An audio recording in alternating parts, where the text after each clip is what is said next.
Langit di alam iblis Asura tidak pernah berhenti bergemuruh.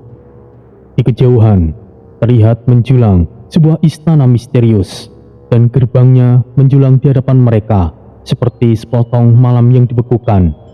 Hitamnya pekat, lebih gelap dari bayangan itu sendiri. Pilar-pilar batu yang menumpangnya ditumbuhi akar-akar mati yang bergerak dengan pelan, seakan merasakan kehadiran mereka. Di atas pintu permukaan terukir simbol yang asing, sebuah bentuk seperti kayon, namun di dalamnya tertanam banyak mata-mata kecil yang nampak hidup, mengikuti pergerakan siapapun yang berani mendekat. Langit di atas mereka menggelegar dengan pelan. Awan hitam melingkar seperti pusaran yang lambat. Kilatan merah kadang menyambar, membelah kabut yang tebal dan menggantung di udara. Angin yang berhembus di sekitarnya tidak membawa dingin, tetapi tekanan seperti dada yang sesak oleh ancaman yang tidak terucap. Tampak Ulhanagasona di punggung Tori bergetar kian keras. Ganggangnya bersinar, mengeluarkan garis-garis emas yang merambat seperti nadi dari besi yang hidup. Sepertinya inilah tempatnya. Langkah Tori terhenti tepat di depan pintu gerbang itu. Ia berdiri mematung, menatap ke tengah-tengah kayon berukir. Tempat satu mata paling besar tertanam, menatap lurus ke dalam hatinya. Red Baron dan Bloody menyusul dari belakang. Keduanya sama-sama mengangkat kepala, memperhatikan ukiran di pintu tersebut. Tidak salah lagi, inilah tempatnya. Apa kau yakin ingin masuk ke sana, Tori? Bloody berbicara tanpa nada sarkas. Kali ini hanya tenang, seolah mencoba memastikan bahwa mereka tidak berjalan dalam kematian tanpa sadar. Tidak, Bloody, tapi kita harus melakukannya. Jika begitu, tunggu apa lagi, Tori? Ayo kita masuk. Sesaat sebelum mereka bergerak, Tori memperhatikan ukiran itu sekali lagi. Ia mendekat, mengangkat tangannya. Ujung jarinya menyentuh permukaan batu. Dingin, tapi di balik itu ada getaran, seolah batu itu bernafas. Kemudian, garis-garis halus di ukiran itu mulai bersinar merah. Suara pelan seperti logam menegang, dan dari tengah ukiran kayon itu, satu mata terbuka perlahan. Mata itu berwarna hitam keperakan, tidak memiliki pupil, namun memancarkan cahaya yang menyilaukan dari dalam. Tori tidak mundur, ia menatap mata itu balik. Lalu, ia mendorong gerbang itu dengan kedua tangannya. Pintu itu bergeser perlahan, mengeluarkan suara berat, seolah ribuan tahun yang tidak pernah disentuh. Kabut merah menyembur dari dalam celah, membawa aroma batu yang terbakar dan debu serta tulang. Dari balik gerbang, koridor panjang nampak menganga. Dindingnya tinggi, hiasi relief wajah-wajah berteriak yang membatu. Cahaya samar dari kristal yang tumbuh di sela dinding memberikan penerangan seadanya. Tidak ada suara kecuali dengung rendah yang terus bergetar, seperti ada sesuatu di kedalaman tempat itu yang masih terasa hidup. Mereka bertiga melangkah masuk. Langkah mereka menimbulkan getaran kecil, seolah tanah mengenali mereka. Langkah kedua, udara berubah menjadi berat. Langkah ketiga, pintu di belakang mereka langsung tertutup kembali. Tori segera menoleh dengan cepat. Gerbang sudah rapat kembali. Mata di kayon itu memejam kembali perlahan, seperti makhluk yang telah kembali tertidur. Kita tidak bisa mundur lagi sekarang, Tori. Siapa juga yang ingin mundur, Bloody? Aku bahkan baru mulai menikmati tempat ini. Mereka terus menelusuri lorong batu yang kini semakin menyempit. Di kejauhan, suara denting logam bergema samar. Entah itu gema sesuatu atau yang masih aktif di dalam sana. Tori masih diam. Di tangannya terus menggenggam kampaknya. Langkahnya teguh, meski pikirannya berkecamuk. Ia tahu pusaka itu memang ada di dalam. Tapi apakah ia bisa mengangkatnya? Dan apakah ia harus mengangkatnya?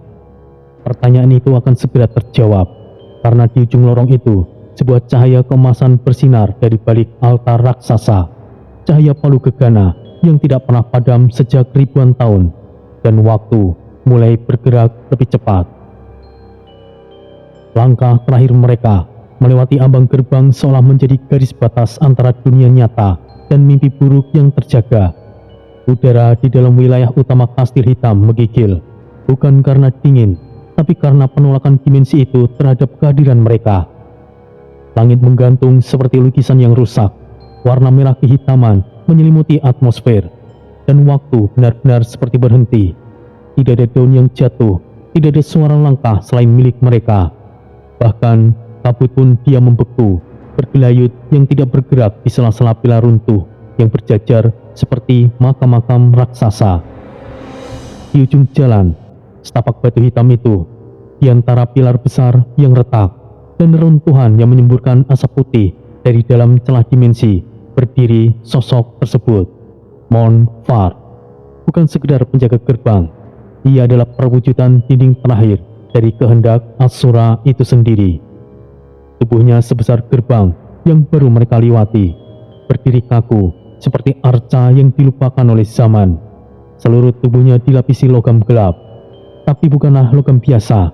Permukaannya seperti baja cair yang membeku setengah jalan, dengan aliran merah panas yang berdenyut pelan dari balik retakannya. Setiap gerakan nafasnya menghembuskan asap logam yang panas, membuat udara di sekitarnya bergetar. Dua mata menyala merah seperti bara, tidak berkedip, menatap lurus ke arah mereka bertiga. Tori menghentikan langkahnya, tangannya langsung turun ke ganggang kampak di punggungnya. Cahaya emas dari kampak Ulhanagasona merambat pelan ke lengan, lalu ke bahu. Ia tahu, itu bukanlah sekedar rintangan, itu adalah ujian terakhir sebelum memasuki ruang tempat Palu Gegana berada. Red Baron menggenggam kampak hitam di pundaknya, mengayun sedikit seperti pemanasan. Cahaya hitam pekat berpendar dari ujung senjatanya, mengalir dari sepanjang kaki ke pinggangnya. Bloody berdiri di sisi kanan, tombaknya bergetar pelan. Aura darah yang mengelilinginya semakin pekat, seperti kabut perang yang baru saja akan bangkit. Lalu terdengarlah sebuah suara. Monfar dengan suara yang berat dan dalam, seperti besi yang dipecahkan dari dalam. Seperti yang diprediksi oleh Tuan Raja Ardos, kalian akan datang kemari. Udara bergetar dengan setiap kata. Batu di sekitar kaki Monfar retak hanya karena pantulan kekuatan dari suaranya. Tori tidak gentar. Ia menatap lurus ke arah penjaga gerbang itu. Jangan halangi jalan kami. Pinggirlah, atau kau akan menyesal. Apa yang kau katakan? Menyesal? Kau sungguh percaya diri, manusia kecil. Aku bukanlah penghalang. Aku adalah dinding terakhir, jenderal terkuat Asura. Jika kalian lewat, hanya mayat kalian yang akan tersisa. Langkahnya mulai berat, dan dia mulai melangkah. Tanah berguncang, dinding-dinding sekitar mereka seperti mendesah. Debu turun dari langit-langit, suasana menjadi mencengkam, atmosfer penuh dengan tekanan. Tidak perlu buang waktu, Tori. Biar aku yang hadapi. Red Baron berjalan ke depan, menggenggam erat tampaknya, tapi belum sempat ia maju lebih jauh. Bloody menahan langkahnya. Hentikan, Red Baron. Kita hadapi bersama. Lebih cepat akan lebih baik. Jangan bertindak gegabah. Ya, aku setuju dengan Bloody. Kita tidak bisa anggap enteng masalah ini. Monfar tidak bergerak lebih jauh. Ia hanya berdiri tegak di tengah jalur masuk. Satu tangan memegang palu besar dan menancapkan ke tanah seperti monumen perang. Dari celah-celah tubuhnya, energi merah pekat mulai naik, seperti magma yang mencari jalan keluar dari tubuh batu. Udara di sekelilingnya mulai meleleh pelan-pelan, memutar bayangan seperti diputar paksa oleh pusaran yang panas. Red Baron menggertakkan giginya. Kau tahu, aku selalu suka melawan lawan yang terlalu yakin untuk menang.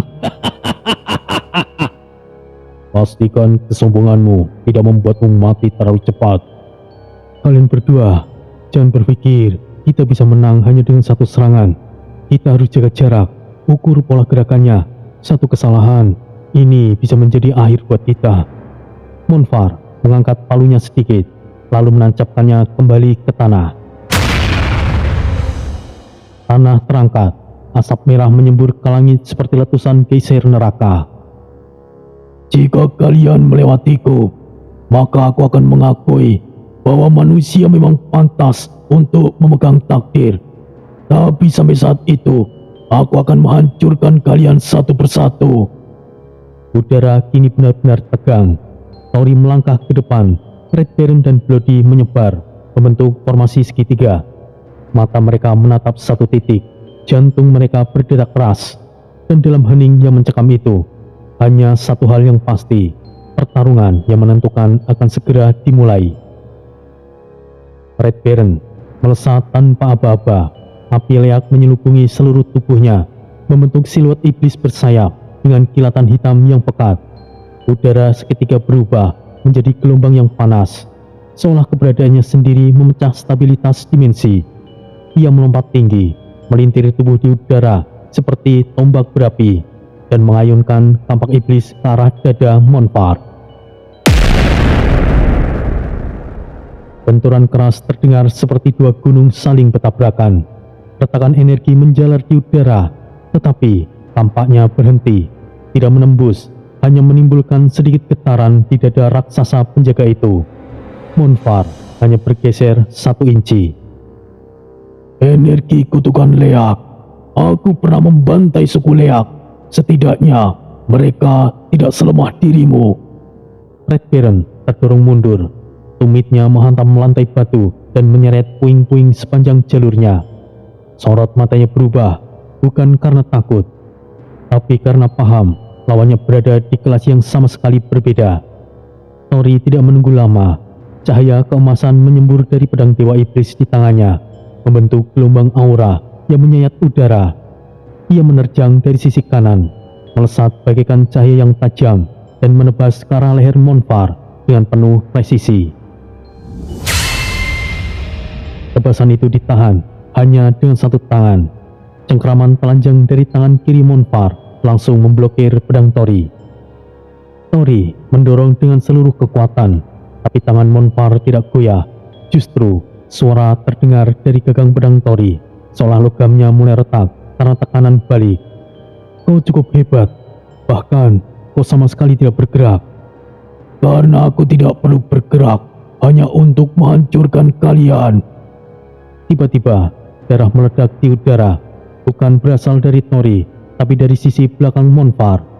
Bloody sudah bergerak, melayang rendah dengan kecepatan luar biasa. Tombaknya bergetar, memutar seperti bor berdarah. Dengan satu gerakan luas dan terlatih, ia menusukkan tombaknya tepat ke titik punggung lawannya. Namun, bukan kulit yang tertembus. Sikut Monfar menyambut serangan itu lebih dulu, menyambar ke belakang seperti sambaran baja panas. Tombak Bloody terpental, dan Monfar menghantam perutnya dengan kekuatan yang brutal. Tubuh Bloody terbang menghantam pilar kastil, menghancurkannya menjadi serpihan batu. Suara batuk darah menggema keras, diikuti dengan erangan yang tertahan. Sial, ini cukup tangguh. Dia tidak berkata omong kosong. Tori melompat mundur, menarik napas cepat. Uap panas menyembur dari kulit Monfar, dan kali ini aura merah membara mengitari tubuhnya, seperti nyala matahari yang ditekan dalam ruangan kecil. Red Baron kembali menerjang. Ia melangkah dari samping, mencoba menusuk lutut lawannya. Red Baron mengincar titik sambung yang mungkin lebih rentan. Tampaknya berpendar dalam frekuensi energi tinggi, menggetarkan lantai sepanjang lintasannya. Tori bergerak bersamaan di arah atas, membentuk pola silang untuk menjepit pergerakan Monfar. Mereka tidak lagi menyerang secara bergantian. Kini mereka menyerang sebagai satu unit dengan sinergi yang terlatih. Namun, Monfar mengangkat lengannya dan menghantamkan palu logamnya ke tanah. Gelombang kejut meluas dalam radius 5 meter, menghantam semua arah dan melempar Tori serta Red Baron mundur, seolah dihantam oleh meteor. Tanah bergetar keras, celah dimensi menyemburkan asap dari sela-sela batu. Udara seperti meledak dalam gelombang tekanan yang tidak terlihat. Jika kalian ingin lewat, maka kalian harus meruntuhkan tembok ini. Tapi pastikan Kalian siap kehilangan lebih dari sekedar nyawa. Tori berguling ke lantai, pedangnya masih digenggam erat. Red Baron mencengkeram dadanya yang berdarah, tapi ia masih berdiri. Bloody bangkit perlahan, darah menetes dari pelipisnya, tapi sorot matanya justru semakin tajam. Pertarungan masih belum selesai, dan Monfar belum bergerak dari tempatnya berdiri. Ia masih di titik awal, tidak terhentikan, tidak terguncang, seperti tembok terakhir dari kehendak neraka itu sendiri. Satu hal yang jelas untuk mereka bertiga, itu bukanlah tentang kekuatan, tapi juga tentang tekad dan keberanian untuk melawan yang seharusnya tidak mungkin untuk dikalahkan. Udara menjadi besi yang cair. Monfar mengangkat telapak tangannya tinggi-tinggi, jari-jarinya seperti kerangka logam yang belum selesai ditempa. Di tengah telapak tangannya, sebuah bola hitam mulai menyala, bukan dengan api, tapi dengan cahaya yang menyerap warna di sekelilingnya. Api tanpa nyala, tanpa panas, namun dunia sekitarnya mulai bergetar. Cahaya itu seolah membakar jiwa sebelum menyentuh tubuh. Dahulu, aku adalah Al-Quju utama di medan perang bintang, dan sekarang aku masih sama. Aku adalah mimpi buruk bagi kalian. Ia melemparkan obor itu ke langit. Langit langsung berubah merah kehitaman, seperti kain raksasa yang dibakar dari dalam. Obor itu langsung meledak di udara. Gelombang kejut menghantam medan. Udara mendadak berat. Gravitasi berubah drastis. Semua yang ada di medan terdorong ke tanah, seperti ditarik ke inti pusat. Batu-batu mulai retak. Tanah bergetar. Red Baron terhempas dengan keras ke tanah. Tubuhnya mencoba bangkit, tapi seolah ada tangan yang tidak terlihat menekannya kembali ke permukaan. Tori sedikit berlutut. Tangannya menahan tubuhnya agar tidak tertelungkup. Giginya terkatup, keringatnya dingin bercucuran, dan nafasnya sedikit berat. Bahkan pedang di tangannya nampak kehilangan cahaya sesaat.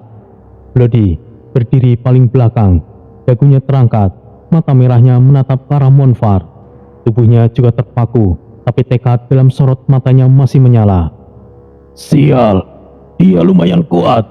Ini aku percaya. Ia memang pernah mencalonkan diri menjadi Raja Iblis. Aku malas melakukannya, tapi sepertinya sekarang bukanlah saatnya untuk menahan diri.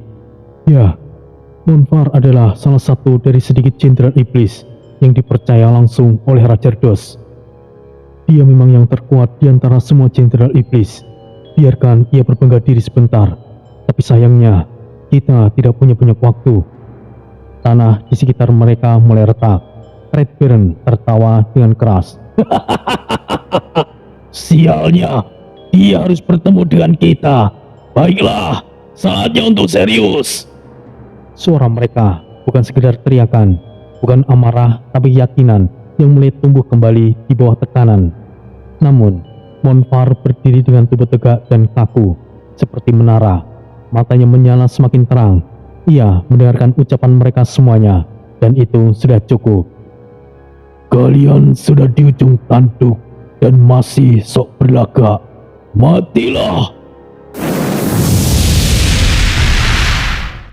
Bola api hitam pekat meledak di tangannya, menyambar ke arah Tori, Bloody, dan Red Baron. Suaranya bukan hanya ledakan, tapi seperti jeritan ratusan jiwa yang terbakar bersamaan. Langit berguncang, batu-batu beterbangan, pilar kastil kemudian hancur. Satu serangan menjadi sebuah kawah. Tanah di tempat mereka berdiri ini berubah menjadi lubang besar yang menganga. Asap pekat menggulung naik seperti naga yang baru terbangun dari sarangnya. Puing-puing batu beterbangan perlahan ke udara, tersedot oleh energi sisa dari ledakan tersebut. Suhu turun dengan drastis setelah ledakan, dan tidak ada tanda-tanda Tori maupun rekan-rekannya. Seketika hening, Monfar berdiri dengan kedua tangan menurun, matanya menyapu medan dengan lambat. Tidak ada gerakan, tidak ada suara. Namun, dari balik kabut tebal yang naik perlahan, seberkas cahaya merah tipis mulai berdenyut di ujung kawah, dan suara nafas berat mengendap-endap di antara debu dan reruntuhan. Tapi untuk saat itu, medan pertempuran kembali sunyi, dan Monfar percaya ia baru saja menghapus 3 ancaman dalam satu pukulan. Namun ia salah. dan ia akan segera tahu. Kabut belum benar-benar sirna, tanah masih bergetar, dan debu ledakan Monfar masih belum jatuh seluruhnya ke tanah. Namun dalam sekejap, sosok Red Baron meloncat keluar dari balik reruntuhan dengan kecepatan kilat. Tubuhnya tidak lagi hanya dibungkus oleh api leak biasa, tapi aura gelapnya bercampur merah tua yang menyala seperti bara api dari perut gunung. Reksa, leak iblis tingkat akhir. Nga, lengkas! Ledakan aura itu menghantam medan, membuat medan di sekitarnya retak, seperti kaca yang dihantam palu raksasa. Langkah Red Baron menghancurkan batu di bawahnya. Ia seperti peluru berapi yang menembus udara. Rasakan ini! Tampak Red Baron menghantam dada Monfar. Api dan besi saling bertabrakan. Tubuh Monfar bergetar untuk pertama kalinya. Lapisan logamnya terkelupas. Luka kecil muncul di dada bejat cair, yang kini bukanlah luka biasa. Di sisi kiri, Bloody muncul. Nafasnya berat, wajahnya kotor oleh darah dan debu, namun matanya tenang seperti pembuluh berdarah dingin. Tombak darah 1000 luka. Tombak itu menusuk dari sisi bawah rusuk kiri, menyelinap melewati logam cair Monfar yang mencapai bagian inti, jantung yang berdenyut lambat, jantung yang tidak seharusnya masih berdetak. Tubuh Monfar langsung tertegun. Kalian kira dengan serangan remeh seperti ini bisa mengalahkanku? Aku akui kalian bertahan, tapi tidak kali ini. Bukan giliran kalian untuk menang. Kau benar, Monfar, karena kau tidak akan punya kesempatan lagi untuk melakukan itu. Cahaya emas menerangi langit yang mulai gelap. Tori muncul dari atas reruntuhan, melayang membawa senjata yang tidak asing. Tombak naga emas Shenlong. Aura tombak itu bukan dari iblis, bukan dari leak, bukan dari dunia manapun, tapi dari langit yang tidak pernah disentuh tangan manusia. Ia menggenggam tombak itu dengan kedua tangan, matanya tajam, tubuhnya bergetar, tekanan energi naga mengalir dalam darahnya. Tombak naga emas Shenlong!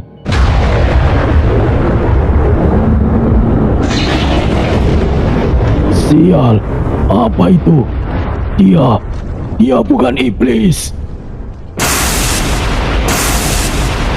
Tombak itu menghantam tengah kepala Monfar, menembus lapisan pelindung dan meledak dari dalam. Seketika, tubuhnya retak dari ujung kepala hingga dada. Logamnya mencair seperti lilin di dalam kobaran matahari. Tidak. Tubuh Monfar, jenderal terakhir dari garis perang Raja Ardos, pecah menjadi lapisan-lapisan logam cair dan berubah menjadi debu hitam, terbawa oleh angin yang panas. Suasana langsung hening. Tori mendarat perlahan, tubuhnya menggigil karena tekanan tombak Shenlong. Nafasnya berat, asap tipis keluar dari pori-porinya. Ia memegang lututnya sebentar, mencoba menyeimbangkan diri. Red Baron terjatuh, wajahnya penuh luka bakar, tapi ia masih bisa tertawa. Cukup menyenangkan. Bloody tertunduk, tombaknya masih meneteskan cairan hitam yang bukan darah, tapi esensi hidup dari Monfar. Ia memegangi bahunya yang terkilir, namun ia masih tetap bugar. Sial, ia memaksaku untuk menggunakan kekuatan naga. Dengan tubuh iblis ini, aku benar-benar tertekan. Apakah kalian berdua baik-baik saja? Ya, setidaknya aku masih hidup, Tori. Bloody, ngomong-ngomong, jurus apa itu tadi? Tombak darah 1000 luka. Kau berikan nama yang cukup culun. Diamlah, Narendra yang berikan ide, bukanlah aku. Suasana yang sebelumnya penuh ketegangan mendadak hangat, meskipun hanya sekejap. Dan dari balik reruntuhan, altar tua mulai terlihat perlahan, terselip di balik reruntuhan pilar dan puing-puing logam. Sebuah pusaka berdiri tegak di atas tumpukan tulang hitam.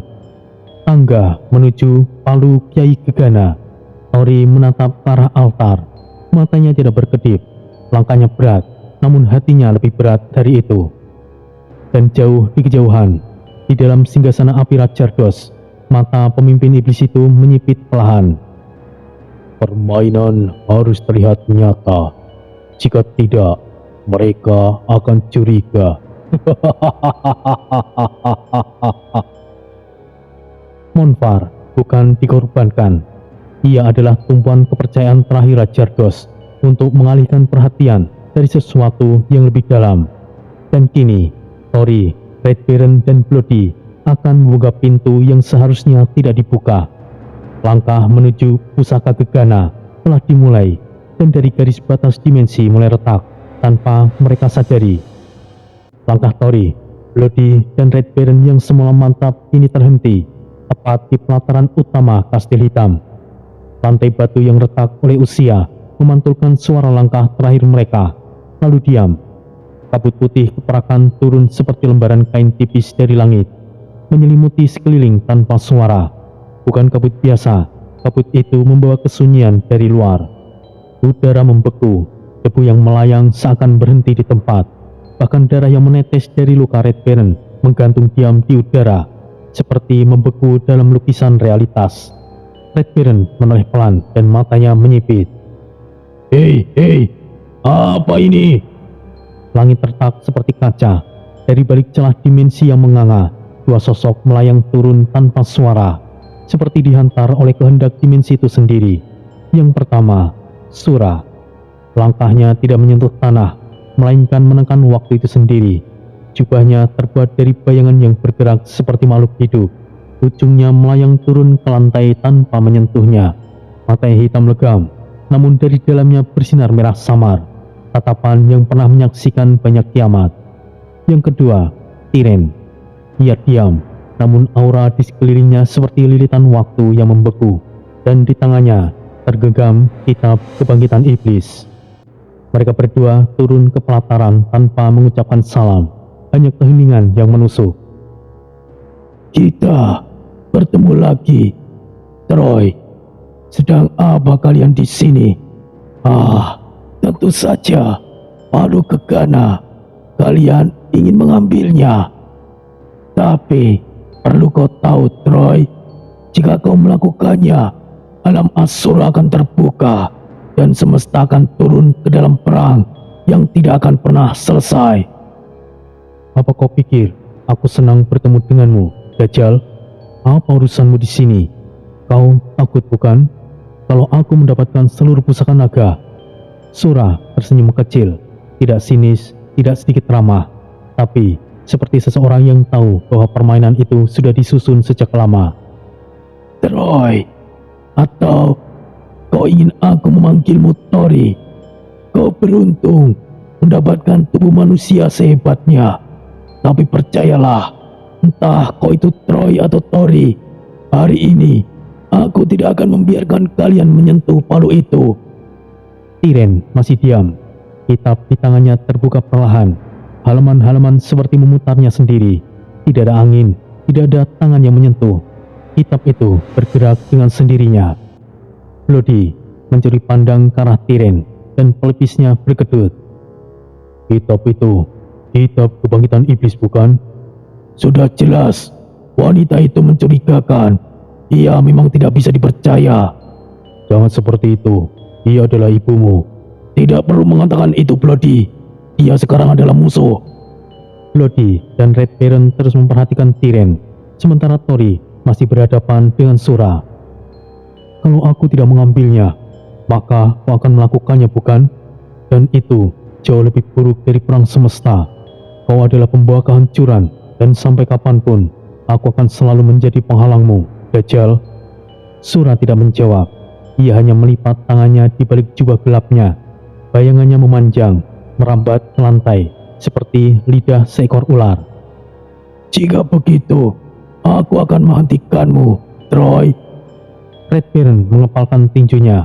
Api leak di tubuhnya menyala kembali, meskipun sebelumnya telah pulih. Jika memang waktunya untuk menghentikanmu, aku rasa inilah saatnya. Bloody menggenggam tombaknya. Satu tangan gemetar menahan sakit, tapi matanya sudah menajam. Aku tidak yakin kita bisa mengalahkan kalian. Tapi, kalau hanya untuk menyibukkan, aku rasa itu cukup. Ketiganya bersiap. Tori di tengah, Red Baron sebelah kiri, dan Bloody di sebelah kanan. Formasi segitiga yang sempurna, namun cukup untuk membentuk garis depan terakhir antara kehendak manusia dan kutukan waktu. Sura hanya melangkah satu kali, dan saat kakinya menyentuh lantai, bayang-bayang di sekelilingnya langsung membengkak, memanjang hingga menyentuh pilar runtuh, menarik serpihan cahaya dari langit. Tiren membuka satu halaman kitabnya, udara mendadak berubah. Suara bel raksasa berdetang dari langit, padahal tidak ada menara lonceng di kastil tersebut. Tori menarik nafas, lalu berkata dengan pelan namun penuh tekad, "Ini bukan tentang menang atau kalah. Apapun yang terjadi, kita akan menghentikannya dan tetap melanjutkan misi kita." Langit kembali bergetar, kabut masih mengurung dunia, dan perang antara kehendak dan kehancuran hanya tinggal 1 detik dan meledak. Langit kastil hitam nampak seperti kaca berwarna darah, menggantung di atas kepala mereka, padat, nyaris runtuh, tapi tertahan oleh sesuatu yang tidak terlihat. Tanah di bawah kaki mereka retak perlahan, mengeluarkan asap putih dari celah-celahnya. Waktu masih bergerak, tapi seolah dipaksa untuk merayap. Sura dan Tori berdiri hanya 10 langkah satu sama lain. Dua poros takdir, dua kutub yang tidak bisa berdamai. Di antara mereka hanya ruang kosong, tapi ruang itu terasa seperti jurang yang penuh dengan kilatan api dan ledakan perang yang belum terjadi. Tidak ada angin, tapi jubah mereka berkibar, seperti dipicu oleh medan spiritual yang terus menekan, menyentak, seperti jantung yang terlalu keras berdetak. Dari mereka berdua, tidak ada yang menyerang, tapi satu kata saja bisa mengubah tempat itu menjadi medan perang. Tidak perlu heroik, Troy. Kau bukanlah naga, kau bukan dewa iblis. Kau hanyalah anak kecil di hadapanku. Tori tidak langsung menjawab. Ia hanya mengangkat satu alis, sedikit menunduk seolah mengukur, menimbang bobot ucapan lawannya. Kau masih saja sok jagoan dan arogan, Dajjal, menganggapku anak kecil. Tapi apa kau lupa siapa yang membantu berlari terpirit-pirit dahulu? Apakah kau pikir bisa mengalahkanku hanya dengan kekuatanmu yang sekarang? Kau lupa kenapa aku disebut dewa iblis, meskipun aku bahkan belum menggunakan kekuatan sejatiku. Apakah kau pikir bisa menundukkanku begitu saja? Sura mengangkat satu tangan perlahan. Bayangan dari tubuhnya menjalar ke tanah, merambat seperti akar makhluk tua yang menggeliat di bawah realitas. Udara di sekeliling tangan itu mengerut, membentuk pusaran lembut seolah realita mencoba menolak kehadiran kekuatan yang akan keluar. Baiklah, anggaplah untuk saat ini kita setara. Tapi, apakah kau juga lupa dengan kemampuan istimewaku, Troy? Aku adalah immortal sejati. Kau mungkin kuat, kau mungkin berbakat, bahkan bisa disebut dewa iblis oleh orang-orangmu. Tapi, aku tidak bisa mati, dan kau tetap akan mati, dan aku akan tetap berdiri. Ucapan itu bukanlah ancaman, bukan juga peringatan, tapi penegasan. Sebuah fakta yang telah dia ulang ribuan kali selama ratusan abad. Tori hanya tersenyum, bukan senyuman sombong, tapi senyum seperti seseorang yang sudah tahu apa yang akan terjadi. Kau mungkin immortal, Dajjal, tapi kau memiliki satu kelemahan besar. Energimu terbatas, dan kau tidak tahu apa-apa tentangku. Kau kira hanya kau saja yang memiliki kemampuan istimewa. Meskipun aku bukan immortal, tapi energi spiritualku adalah immortal. Tanpa batas, tanpa habis, aku mungkin bisa terluka dan bisa jatuh. Tapi saat kau kehabisan energimu, aku akan menjadi hukum yang berjalan untuk menghakimimu, Dajjal. Sura mengepalkan tangannya. Bayangan di sekelilingnya mendengung pelan, seperti tali-tali dari dimensi yang mulai menegang.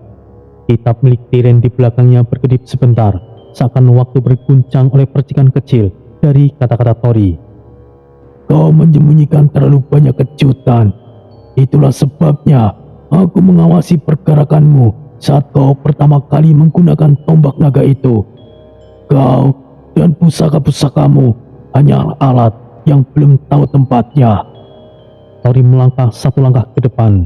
Langkah itu membuat tanah di sekitar retak di bawah kakinya tidak ada ledakan, tapi udara di sekitar mereka bergetar.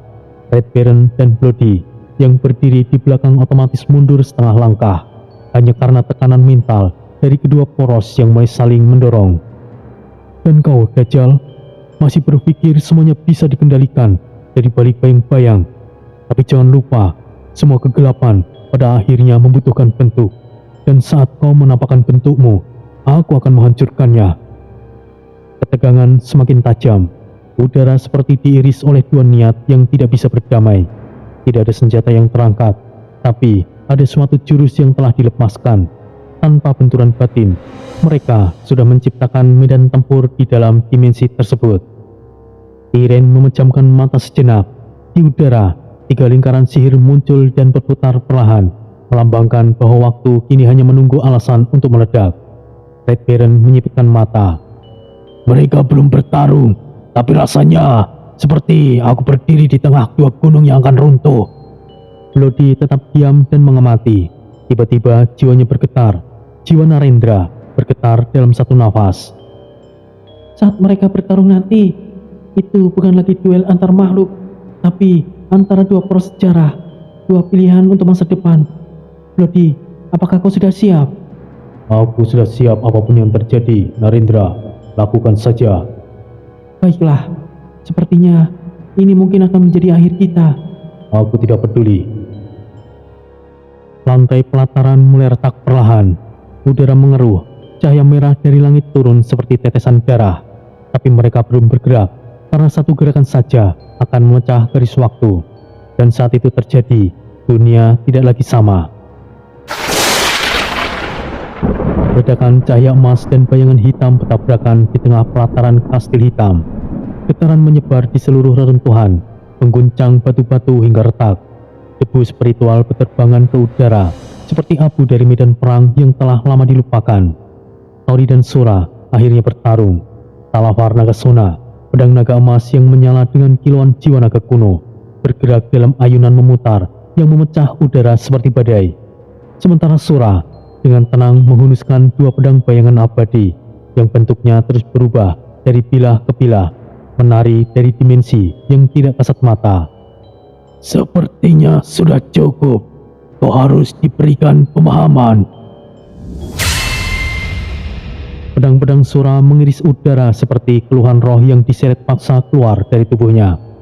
Majulah, Talafar Nagasona!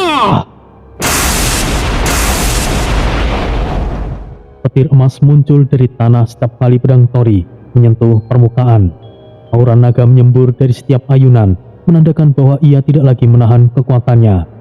Mereka bertarung sengit, tubuh keduanya melesat dan menghilang dari pandangan normal, hanya meninggalkan benturan energi, suara ledakan, dan pancaran cahaya yang membelah kabut.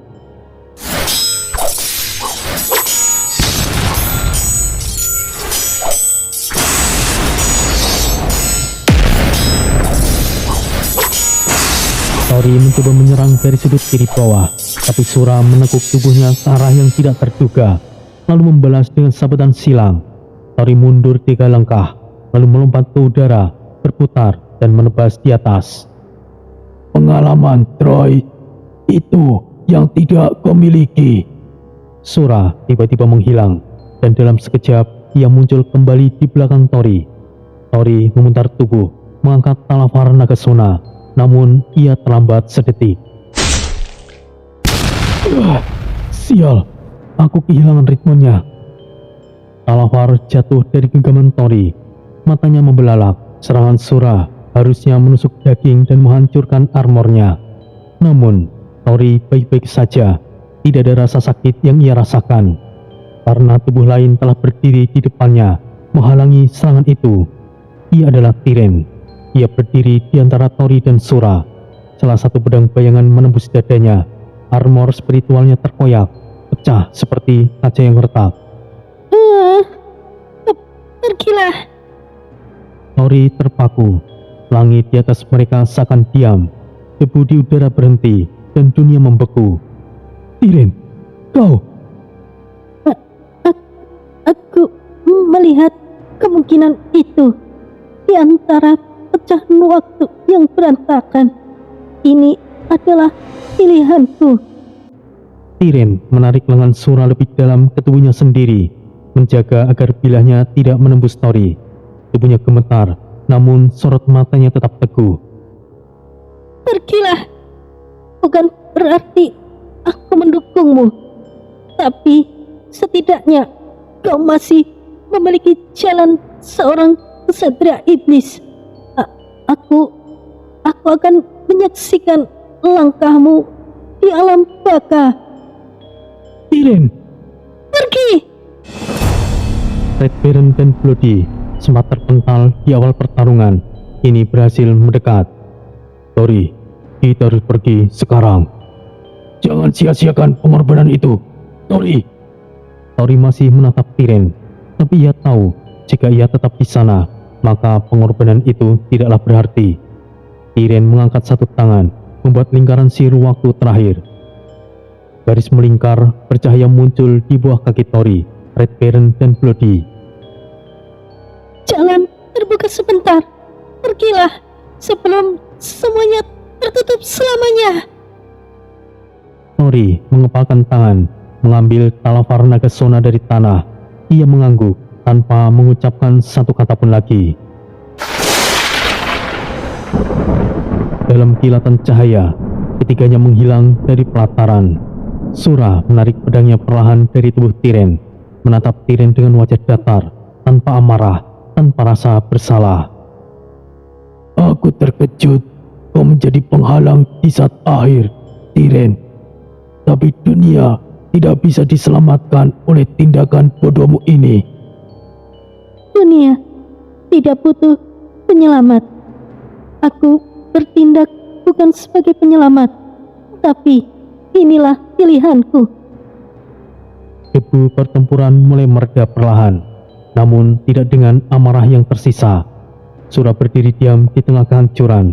Angin menggigit, reruntuhan berdetak, namun yang paling sunyi adalah kehampaan di matanya. Ia menatap kosong ke arah tempat Tiren berdiri terakhir kalinya. Apa yang sebenarnya kau lakukan, Tiren? Aku mempercayaimu. Aku bahkan menganggapmu seperti anakku sendiri. Dan yang kau lakukan adalah kebodohan. Aku telah memilih jalanku. Aku sadar pada akhirnya aku akan mati untuk menyempurnakan kekuatanmu, bukan? Dan aku telah menyadari aku tidak terlahir dari kitab kebangkitan iblis.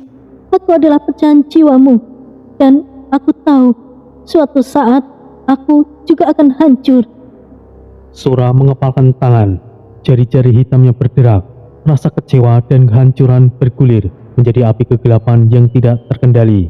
Dan suaranya kini kembali berubah. Kau yang paling aku sukai, Tiren, dari semua ciptaanku. Dan inikah balasannya? Pengkhianatan dari jiwaku sendiri. Kilatan merah melintas di angkasa, membelah langit seperti luka. Kau mungkin bagian dari inti jiwaku, tapi kau tidak memberiku perasaan. Tapi aku merasakan sesuatu cinta. Sejak kapan seorang iblis memiliki perasaan? Kau sungguh konyol, Tiren. Setidaknya aku cukup bahagia menaruh hatiku padanya, sekalipun tidak dibalas. Selamat tinggal, naga kecilku. Tanpa basa-basi lagi, Sura langsung menekan tangan kirinya ke udara. Segel jiwa yang tertinggal langsung pecah. Tubuh Tiren yang tersisa meledak menjadi abu hitam keunguan. Serpihan terakhir perasaan itu telah dihancurkan. Sial, sejak kapan dia punya perasaan? Sejak kapan? Dan sekali lagi, aku telah dikhianati. Gelombang energi hitam keluar dari tubuh Sora, membelah tanah dan udara. Kabut waktu menghilang, bumi bergetar, bangunan runtuh satu persatu di belakangnya. Dan kini, Sora berdiri di tengah pusaran kekuatan baru. Ia baru saja menyerap seluruh tubuh Tiren. Pecahan jiwanya yang dulu ia anggap alat terbaik dan amarahnya telah membakar sisi logika. Dan sementara itu di sisi kastil lain, Tori, Bloody, dan Red Baron berdiri di balik batas energi naga, sebuah lapisan spiritual keemasan yang menyelimuti altar batu berukiran naga raksasa. Pusaka Palu Gegana berdiri di tengah altar tersebut, menjulang diam, namun aura kekuatannya tidak bisa disangkal, seolah palu itu memiliki denyutnya sendiri. Langit di atas mereka kini bergemuruh, angin berputar perlahan, dan dari bawah tanah terdengar suara naga, bukan suara hewan biasa, tapi gema dari jiwa para naga kuno yang terikat pada pusaka tersebut. Sekarang kita sudah berada di batas perlindungan. Dajjal tidak akan bisa masuk ke sini. Ia melangkah ke depan, tubuhnya masih terasa gemetar akibat benturan sebelumnya. Dan sekarang kita akan menentukan pilihan yang berat. Mereka bertiga berdiri di hadapan altar pusaka. Palu Gegana berbentuk seperti batu meteor raksasa dengan simbol naga melingkar, berdiri di atas prasasti kuno, dikelilingi oleh 6 lingkaran sihir yang berputar dengan lambat. Tori tidak berkata apa-apa, namun tangannya mengepal. Terdapat bekas darah di telapak tangan kanannya, luka dari sebelumnya atau dari perasaan yang baru saja tumbuh. Ia menutup mata dan mengingat wajah Tiren. Aku bersumpah, pengorbananmu tidak akan sia-sia. Terima kasih, Tiren. Cahaya lembut menyala di sekelilingnya. Aura naga emas dari Talafar Nagasona, pedang yang tergantung dari punggungnya, mulai beresonansi dengan Palu Gegana. Langit mendadak redup. Suara seperti jantung naga raksasa menggema dari dalam bumi. Langit yang tadinya gelap perlahan berubah menjadi merah tua seperti bara. Apakah kau mendengarnya? Suara naga terdalam telah memanggil. Sepertinya itulah yang aku dengar. Tori melangkah maju. 1 langkah, jaraknya hanya 5 langkah dari Palu Gegana. Namun setiap langkah terasa seperti membelah ruang dan waktu. Dan di luar batas pelindungan naga, Sora berdiri, membakar dalam amarah dan kehilangan. Namun, ia tidak bisa mendekat karena perisai naga menolak keberadaannya. Pergilah, Troy. Tapi ingat, begitu kau mengangkat palu itu, aku akan tahu, dan segel telah terbuka. Aku pasti akan menjemputmu, entah itu sebagai musuh atau kehancuran terakhir. Tori tidak menoleh. Tangannya terulur perlahan ke gagang Palu Gegana, dan suara naga semakin keras.